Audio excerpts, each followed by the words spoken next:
Hey guys, it's Chris Singh here back from CNH Small G again for another review of a product I just did to one of my firearms. Well, I should say I did to all my firearms here. The firearm I'm talking about is the SKS rifle. I have a few Chinese SKSs myself here, and I just got done switching out all the firing pins out of them because my one beater SKS I had, it's a 1958. I changed the firing pin out because the old one was getting kind of scalloped on the firing pin retainer area where it slopes up on there.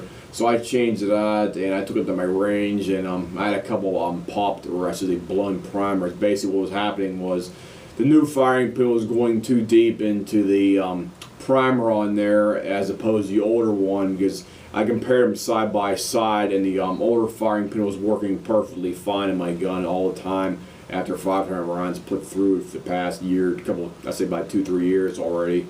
And apparently the new firing pin was going too deep in there, because I guess it was slightly maybe by a couple thousandths longer than the older one. And it was actually blowing back through the bolt firing pin channel in there for it. And I put 20 rounds to the range last week up there, and it basically damaged the firing pin. I could not use it after that point, because you can see all kind of carbon actually going down inside the firing pin channel after I took it out on there, and it basically would not move inside the thing. It was just like stuck in there. So I took it apart, cleaned it out, and I contacted a company called Murray's Firing Pins, and I'm basically giving them my recommendation for their new firing pins. Murray, he actually made I think about 2 or 3 different versions of his firing pins. The new ones he makes on his website right now, they're the 2014 version, and I'm going to show you what they look like here. And I personally give him a 2 thumbs up, because the original ones he had back in '07, I think, they had I think a small bad batch of them or something like that, and some of them were either bending in the back of the firing pin where the trigger hits it, or they were actually breaking off. And he corrected that problem on the 2014 ones that I put in all my SKSs right now. I thoroughly tested each one of them out at my range. I put about 100 rounds through each gun up there, make sure it was functioning okay. And I definitely recommend doing that thing, because some people out there still like to use your old firing pin, no problem with that. But the new ones Murray has out right now, the 2014 versions, they seem to be a lot better. And he even listed on his page that they did have problems with the old ones, and these problems are corrected with the 2014 version of his firing pin. And I'll show you what mine looks like in the ones that I put in my gun here this past week. This one right here is my Soviet one here. I actually got a couple of these ones, and my other ones are early 1950s as well too, except they're not Soviet ones. So this is, I got my sock on this, because I always keep a sock on these things to keep them clean. So I'm just going to just take the field. I'm going to take the bolt out anyway. This is my Soviet one with the 4-digit code and the J, or I said the G in front on here. You can only tell the Soviet ones because they have the side handle here for your sling right here, as opposed to on the bomb style ones too. So let me take this thing apart here. I'll show you what these firing pins look like. These ones have a slight head change variance as opposed to the older style ones out there for that, and because of that, it seems to be working perfectly fine for me, because I have one of my Yugo SKS I given to my brother, and he seems to think it works perfectly fine in his gun, so he likes it in there.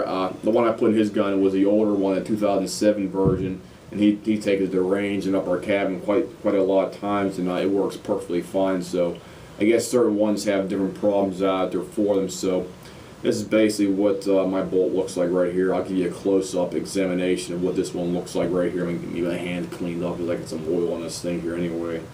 So let me clean these things off first.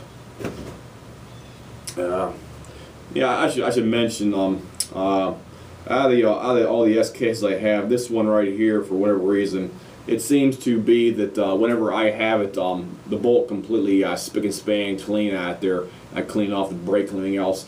It just seems to stick it's a teeny bit inside the firing pin channel. So basically, how I got around that is basically I just soaked every time I get done shooting my range. I take the bolt disassembly apart, everything else, and I soak it in 2 different things here. The first one is the Hoppe's number 9 bench rest copper remover and gunboard cleaner. This is basically a nitro. Let me see here. Gets rid of copper, lead, powder, plastic filings, and stuff like that.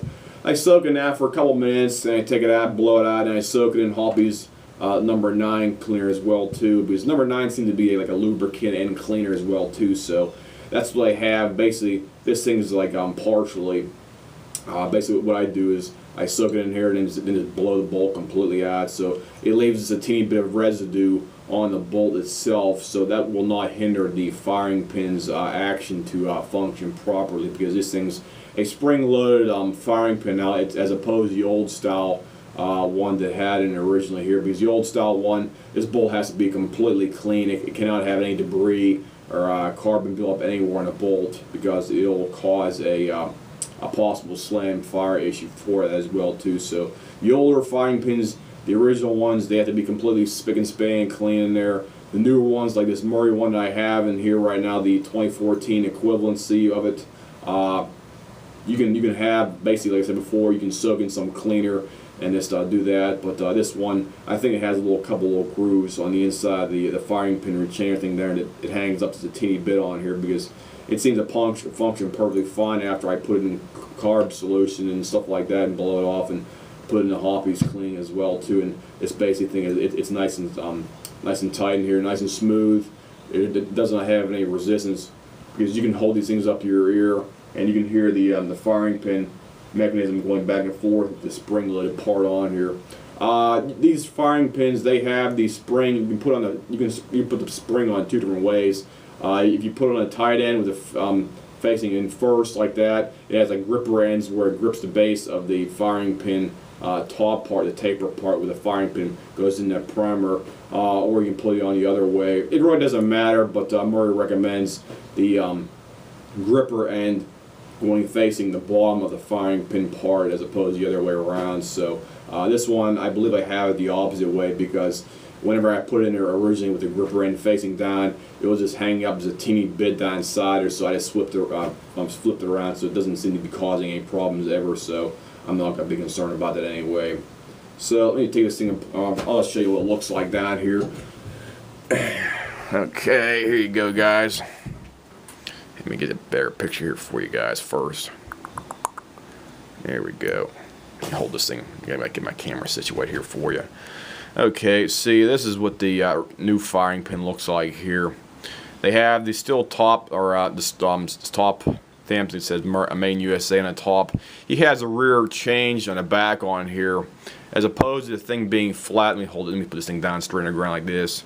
As opposed to the older ones being completely flat across here. They changed the design, and it's like partially tapered right in the back here, so I guess it makes better contact with the trigger mechanism. So let me flip it up or two, and it's beveled in the back as well too. You can see that bevel in the bottom. It's beveled on the sides, on the left hand side, and on the right hand side as well too. You see that beveling, and it's beveled like almost like a triangle on top as well too for that. So they spring back and forth here just like so. Nice and springy there. I only put about 200 rounds to this gun already since I put this firing pin in there, and it's still nice and tight for that as well too. Like I said before, I originally cleaned this thing out with brake cleaner and just put together, and it seemed to be hanging up just a teeny bit in there. So I just basically soaked in Hoppe's number 9 before, like I said before, and did that, and it seemed to correct the problem with the just a teeny bit of sticking. But my other ones don't have the problem, and this is the only one that ever just hanged up just a teeny bit. And I'm not gonna really be worried about it. The gun cycles and functions perfectly fine, so I'm not gonna be concerned with it. And you can see in the front bolt face right here. I'll show you how this thing goes in and out on here as well too. That's about as far as it should go out. of your firing pin hole. Let me see if I can put this thing on a better flat surface here for you guys. Let's put it on a piece of paper here. That's all the way forward, straight down through it. And that's basically how far your primer, or I should say how far your firing pin goes into the primer. And these things drop back down inside the firing pin channel, so that's about as far as you come out right there, protruding out of the hole. I don't have an exact measurement in mind, but that's basically how far it should come out of your hole after it goes through the mechanisms and goes locking and unlocking and stuff like that. So this bolt right here, the face looks relatively good, so I'm not going to have to worry about sending it down the murry and have him do the stoning and the countersink in the hole. He countersinked my other bolt, and it functions a lot better now. He stoned the face and he countersinked the hole, and it makes a heck of a lot of difference on the primer, so it doesn't dig into the primer as well too, or for that. So that's basically what it looks like. I'll give you a look on the other side here, and there's a top view as well. And anytime you take your bolt apart, I recommend when you take your retaining pin out of here, your retaining pin's right here, and I recommend pinning over about 3 or 4 areas on the top part up on top here, just because this part right here has to act as a grabber inside your hole. Because I'd say about 3 of my SKSs, sometimes they slide in the hole relatively easy, so that's why you have to put a couple, like a center punch pin on top of each one of these things on here, so it grips inside of the firing pin channel. My one SKS, I went as far as basically completely clean the gun out with brake cleaner, and I should completely clean the bolt out with the brake cleaner. Sorry about that. Clean the retaining firing pin here with brake cleaner as well, and just let it soak overnight in the brake cleaner, and blew it off so it's completely spotless out there for it, and there's no residue.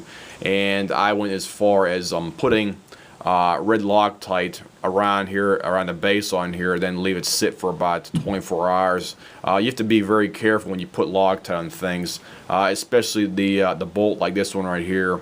Whenever you put, like I said before, I recommend it as a last resort if your firing pin retaining pin doesn't want to go in, because my first SKS, the beater one I got a few years back, basically the retaining pin just fell right out of there. So either somebody put the wrong retaining pin in, or it was just freaking too loose in there. So what I did was you take a pin or a center punch, and basically you want to put small craters on top of your retaining pin, on the top, like 1, 2, 3, 4, 5 on the top up here, so it acts as a gripper in a channel up here as well. And as a last resort, to keep it inside the hole here for a long-term availability, I just put red Loctite. All you gotta do is just take a couple little dabs and just put it on the outside, up on the top here, maybe 1 or 2 dabs. Put on a bomb down here, 1 or 2 dabs down here, then let it sit overnight. And you have to be careful which position you have to let it dry in as well too. The bolt needs to be kept up in a position like this, or I should say like this, so gravity will keep it from not being pulled into the firing pin area, and it will not be pulled into the front portion of your extractor part up here as well too. Sorry about that. And you just want to keep it in position like that overnight, so it will not allow the Loctite to go down inside there for that. So that's the last resort if you have to do that. I don't recommend it on most SKS bolts because it's like an unnecessary thing, but in my special case, I talked to a couple buddies of mine, and one of them did the same thing I did in mine. So if as a last resort, if your retaining pin does not want to stay in here as it should, you can either buy a new one, and if those ones don't like to stay in there, you can always pin the top part over here on the retaining pin's upper side. And as a last resort, as I said before, just put a little bit of red Loctite, the high strength type, around this U-shaped part right down here on the outside. Just let it soak into a teeny bit, and hold the thing on an angle like this so it will not go into the firing pin area down there as well too. And just leave it sit overnight. And that's basically the review that I have for the bolt here. I give Murray's firing pins 2 thumbs up, as I said before, because they do function perfectly as these things have been acting, and your firing pin should only protrude about that far out of your hole. So if it goes any farther than that, you probably got some problems with it, because your firing pin protrusion should no longer be other than that, because my AKs, SKSs, and stuff like that, that's about as far as it comes out of there. So just be mindful of that. And once again, I recommend Murray's new 2014 firing pin upgrade for your SKSs as a last resort if your original one does not want to work, and it also prevents slam fire for you as well too. And always make sure whenever you take your SKS bolt apart that your retaining pin is nice and tight in here, and it has to be flush with the top on here, and also the other side has to be flush. You can see right down here, mine's not completely the actual flat part, because the other side's basically flat over here, except this side is up on a teeny bit of an angle. I don't think it's really a problem because this thing works perfectly fine, so it's not hanging up down inside there, so it's not giving me any issues right now, so I'm not going to be concerned about that. So that's my opinion of the Murray's firing pin. I recommend them, and it's a good it's good insurance policy getting these things as well too, because it'll keep some headaches from getting the volcanoing effect on your bolt face, as so many of the ones I've seen online do, especially the Yugoslavian ones. My brother's the one I gave him the original M39 C6 I bought about 15 years ago. I think it was back in 2001, 2002. I got for like 99 bucks at Dunham's, and that one had the volcanoing effect starting on her, so that's why I swapped that one out as a safety preventive maintenance, and it solved the popped primary issues on that gun, no problem. So that's my review, guys. If anybody has any questions, comments, whatnot, you can just give me a call here. You can know my phone number, just don't not call me during business hours, or you can leave me a message on my page here, and I'll get back to you with any questions that you may have about your SKS. Thanks, guys.